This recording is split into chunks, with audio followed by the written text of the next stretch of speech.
Hello, everybody. Welcome to another episode of Outspoken, a San Francisco Giants talk show that's brought to you on YouTube once a week. That's RC. I'm Ski. We've got a lot to talk about this week. We're going to jump into our first segment. It's our weekly roundup. We're going to discuss this week's worth of games. There's some good, there's some bad, so RC's got some details. What do you got? Last Monday, the Giants home opener. Giants took that one. They won 4-0 behind Matty Moore. I was at that game. How was it? It was good. It was sitting in the bleachers. Bleachers were wild. Matt Moore was nails, I would say. Mm-hmm. That game was a little weird because if they didn't have that Little League play, I think they would have lost. Yep. Like 1-0. Mm-hmm. I honestly think. They got lucky at the end with, well, not lucky, but they were able to manufacture a run with the sacrifice fly. But if it wasn't for that Little League swinging bunt by Matt Moore that turned into error after error, and it was just crazy at home plate, I think that game would have been completely different, but that's what it's going to take to win some games sometimes. So. Yeah, I think that was a big win coming off the 2-5 road trip. Oh, yeah. I was really happy to see them take – and they always win their home opener, don't they? They find a way to win. They find a way to win them. They find a way to win. All right, so on Tuesday, Giants lost 4-3 and really could have won that game, huh?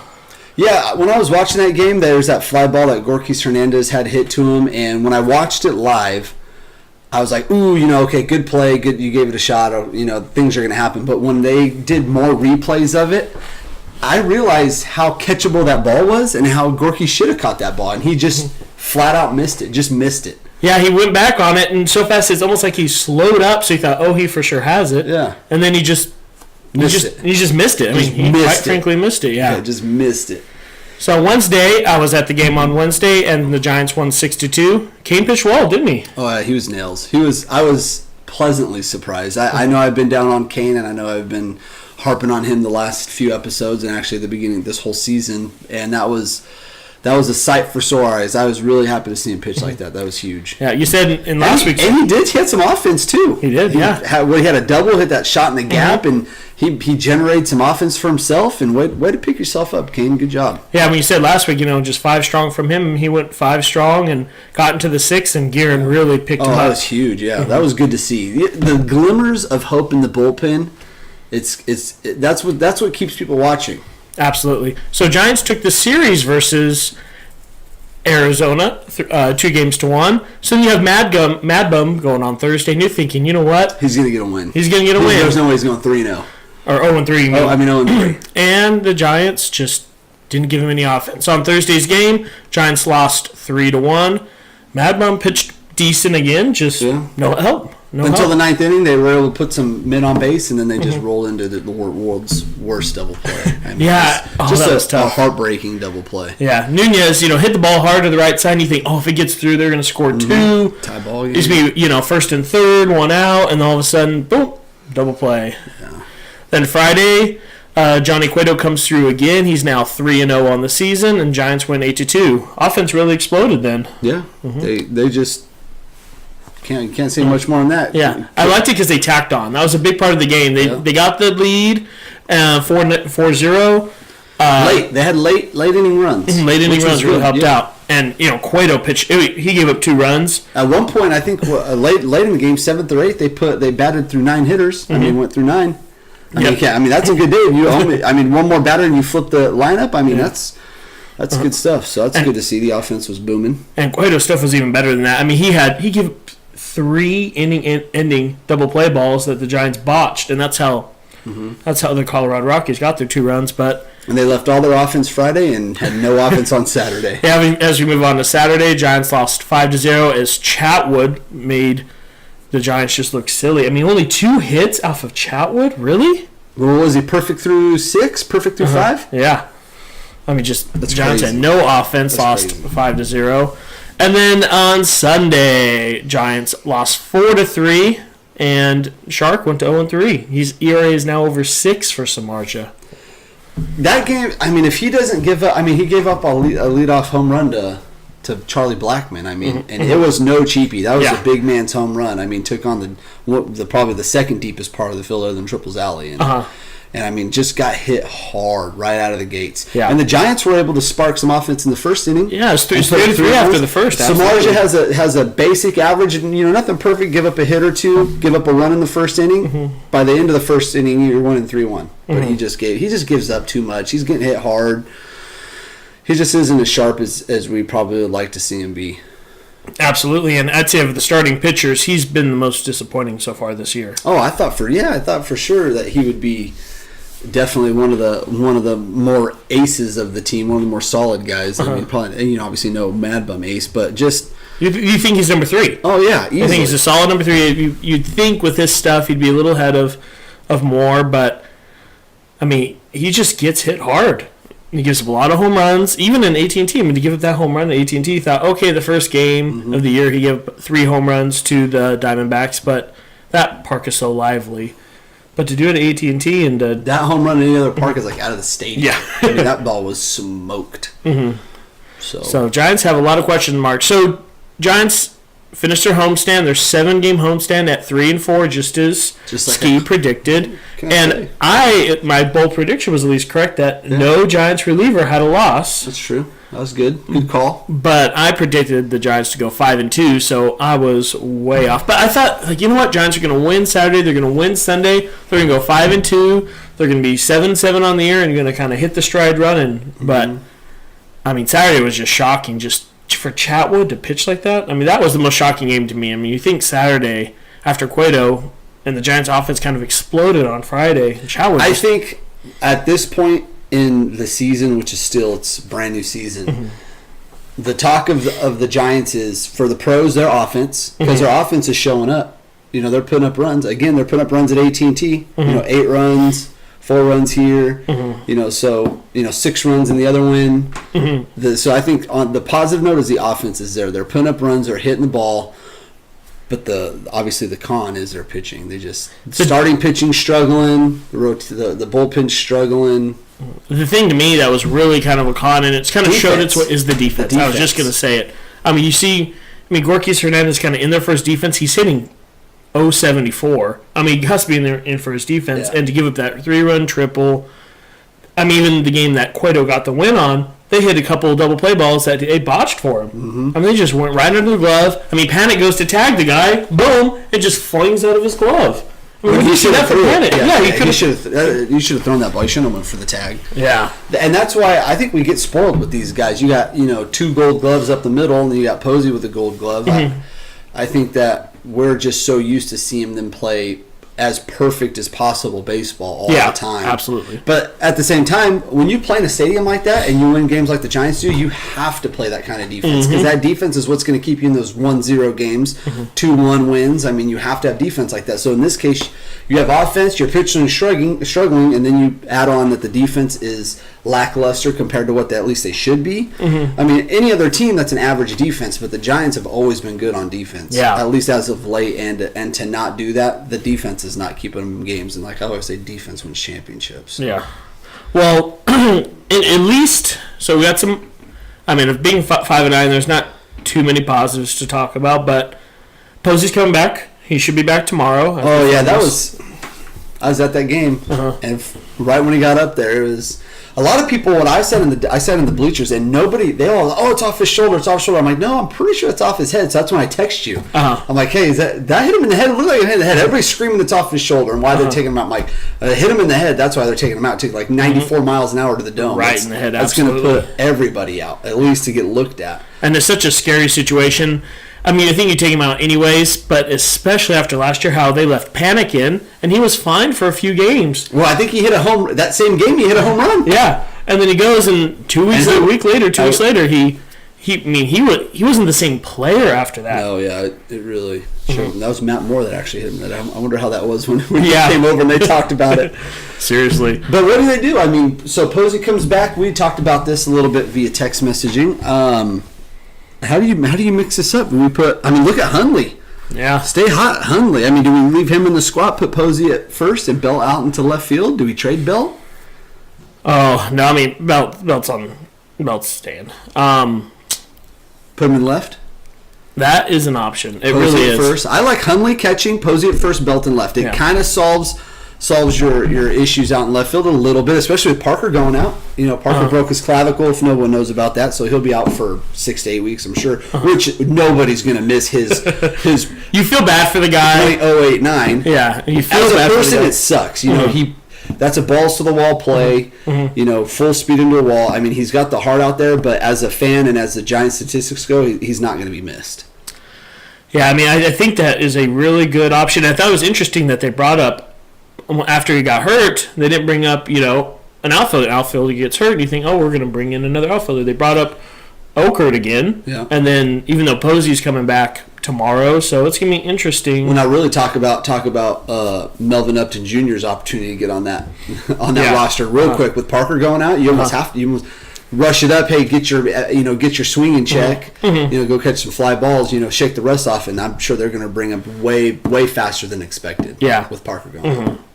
So I mean, Giants offense did kind of take a dip over this last week. I mean, you knew some numbers were going to dip down. Like Joe Panik was hitting 400 last time we spoke to you. Now he's hitting 302. But some of these, some of the Giants' main hitters, Nunez is hitting 313, Panik's 302, Crawford's 296, Pence 290. Crawford's been Crawford 298, Pence 296, and then Belt way down there at 216, which is very low for Belt. Taking walks, so he started off hot. He had 3 home runs in like 4 games or something like that. And I mean, started off real hot, and he's cooled off. Yeah, he's still at 333 on base percentage, which you like to see. Because of the walks. Yeah, you'd like to see. Is what's keeping him in there. You'd like to see Belt around the 360 though. Even 333, he should be higher than 333. But what I saw a lot of is like the Diamondbacks pitching wasn't very good, at least their bullpen and Fernando Rodney, and same with Colorado. But what I've never understood is they'll have a guy, say Buster Posey goes up there and he takes a walk, works, 0-1, 4 straight balls, takes a walk. Then you have Belt come up, and what does he do? Swings at the very first pitch. It's like, just take a pitch. He's throwing, he's throwing way more balls than strikes, and we're down. We need the runners on base. I just wish they would take a little bit more pitches than what they do, especially in those situations. I mean, don't always go out there taking pitch, but for me, I would say try. I mean, I'm not a professional baseball player. I'm not a coach either, but common sense would tell me this guy's throwing more balls than strikes. We need base runners. Let's take some pitches. Well, on the contrary, thinking about that the opposite way is the guy's throwing a lot of strikes and he's getting guys 0-2 or 1-2. It's like, well, then might want to swing at the first pitch. Because that may be the mainstream fastball. Mm-hmm. Yeah, I mean, that's you're trying to get ahead. Yeah, same thing with, I guess you could say that, the guy's throwing 4 straight balls, just let me get one over the plate because he's probably going to take. And it's just a mind game. It's a mind game. It's a mind game. And if you're wrong, you're wrong. If you're right, you're home run, And exactly, in the game where Hundley led off with a double, it was yesterday's game. Hundley led off with a double, and then Nunez was up next, and it's like, is Nunez going to bunt? Is he going to bunt for a hit? Well, Bochy trusts that he can hit to the right side, maybe even get a base hit and get him in. What happens? He, I believe, pops up. He didn't get Hundley over. Whatever happened, I know he didn't get Hundley over, and Bochy was asked after the game, like, did he want him to bunt? He's like, no, he trusts his guys. So in baseball, it's so hard to just sit there and be like, why isn't he swinging at that? Why isn't he taking more pitches? Because it's such a mind game up there. You can't just. It is. You can't just look at one situation and be like, he's throwing 3 straight balls, take another one, because that might be the get it in pitch you wanted to hit. Mm-hmm. And there's always 2 ways to think about that. But you would just like to see the Giants have 11 home runs in 14 games, about right for them. But it's the glaring hole. It is left field. I mean, that is the power position. We've talked about it the first 3 weeks. To give you exact numbers, Jarrett Parker in 21 at-bats is hitting 143. Marrero is hitting in 26 at-bats 154. His first big league home run. Yep. And then Aaron Hill, who can spell out there in left and has also played third, is now hitting 150. And these on-base percentages are just atrocious. Chris Marrero's on-base percentage is 179. Aaron Hill's is 261. And Jarrett Parker's is 217. Those are on-base percentages. Bad.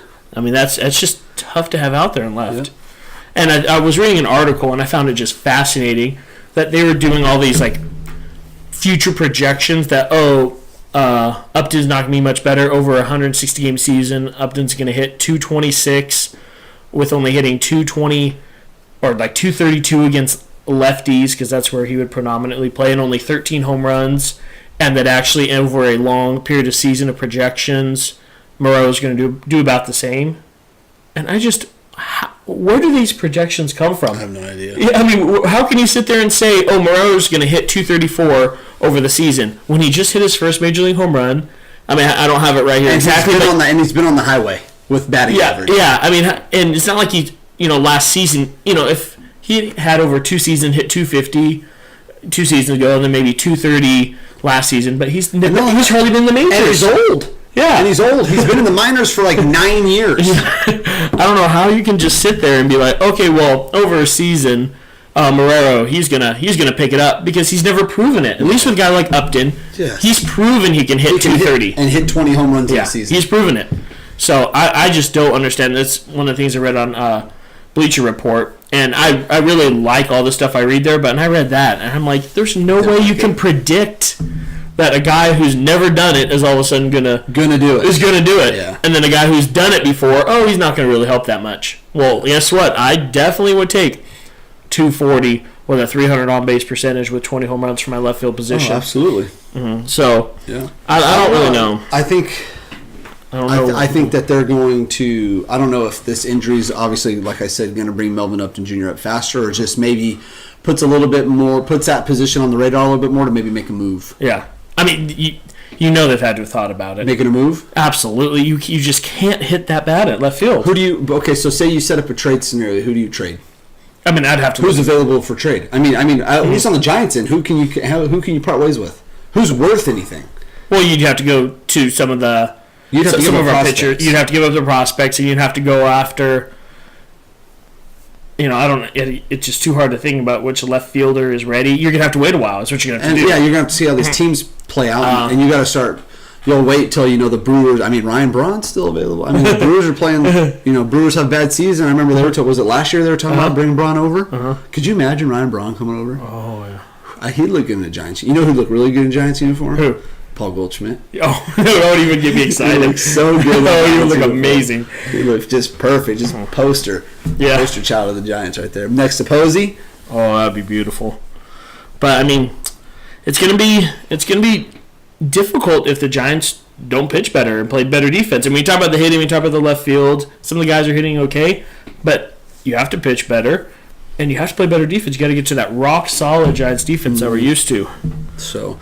All right, let's do a prediction this week. All right, let's go. So Giants have one of the weirdest schedules of the year this week. So Giants play Tuesday and Wednesday at Kansas City. Then they have Thursday off, and then play Friday, Saturday, and Sunday at Colorado. So on Tuesday, tomorrow, the 1-0 Kane is against Hamill from Kansas City. Cole Hamels? No, that is... Let's see here. Who's Hamill? I think it's Jason Hamill. Jason? Yep, Jason Hamill. Good old 34-year-old Jason Hamill. So what do you think? Kane goes to 2-0? Kansas City's playing bad baseball right now. I think they're last in their division. With that outing, I'm going to say yeah. They last? They're fourth. They're 6-6. They're 6-6. I'm going to say Kane's going to keep the momentum going, and I'm going to give him the benefit of the doubt, and I'm going to say they're going to pull a win out. Okay, you know what? I'm going to say the Giants sweep this 2-game series in Kansas City. They take both because there's no Bumgarner does not drop to 0-3, and Bumgarner does not drop to 0-4, and Bumgarner starts, as on Wednesday, Bumgarner faces off against Vargas for Kansas City, and I just can't see Bumgarner going 0-3. They just need to pair up offense with Bumgarner. Bumgarner gets no offense. The only offense he gets is his own when he hits bombs after bombs after bombs. Yeah. So he goes against Jason Vargas, who's just pitched lights out for the Royals. That's a good matchup. Yeah, he has a 0.66 ERA, 2-0. That's gonna be like a 2-1, 3-1 win, something like that. Absolutely. And then Friday, Saturday, and Sunday in Colorado in that Coors Field. We have Friday, Cueto, who's 3-0 for the Giants. But they play against Chatwood, who just dominated. Yeah, that's true. Can Giants now figure him out? In the Cueto? Well, so I think this will be a game that the Giants will win because Cueto, as long as Cueto doesn't give up a ton of home runs, if he gives up one home run, okay, I'll deal with it. If he can keep the ball in the park, I think the Giants will pull away with that win because I think I think Chatwood's more hittable than Cueto. Absolutely. So you have the Giants going to 3-0 on this road trip so far, and so do I. 3-0. So Saturday, Moore versus Senzatelli. Just because I don't think the Giants come on 4 in a row, I'm going to have to say they're going to lose. I'm going to have to say lose that game as well. And then Sunday, the day game, Samardzija versus Freeland. I'm going to say loss. I think Samardzija's got a lot of bugs to work out, and I think he'll have worked out by that game. That's the toughest ballpark for him to pitch in. He's that kind of strikeout fly ball pitcher, and to go to fly ball in Coors Field. Yeah. Can of corns at AT&T are 15-row bleacher shots in left field. Absolutely, and there's just so much room for he's just not ready for that field. That's a bad time for him. Just a bad. If I could find a way, I would almost skip his start because that's a bad field to play when you're pitching like that. Yeah, you're getting hit hard. Mm-hmm. I mean, you're getting hit hard, and you go that field. Where cheapies are going out. So we both have the Giants going 3-2. 3-2. 3-2. Wow. Giants are 5-9. If they go 3-2, they'll put them at 8-11, 3 games under 500. But Giants are going to need to start winning some of these weeks. I mean, we've done 2 of these weeks, and they were 2-5, and they're 3-4 at home. A winning week. We need to start winning series. Yeah, let's get winning some series. I agree. Series. I agree. That's going to be the anthem of this year. Just win the series. I'm not expecting you to sweep all the time, but just win the series. Win the series. So that's our goal. So you have any bold predictions? No. Nothing crazy this year or this week. All right. That bold. Bumgarner goes 8 innings with 2 runs or less. That's my bold prediction. I'll say Bumgarner hits a home run. That's my bold prediction. Ooh, there it is. Bumgarner hits a bomb. All right, well, I'm RC and I've spoken. I'm Ski and I've spoken. And we're out. See ya.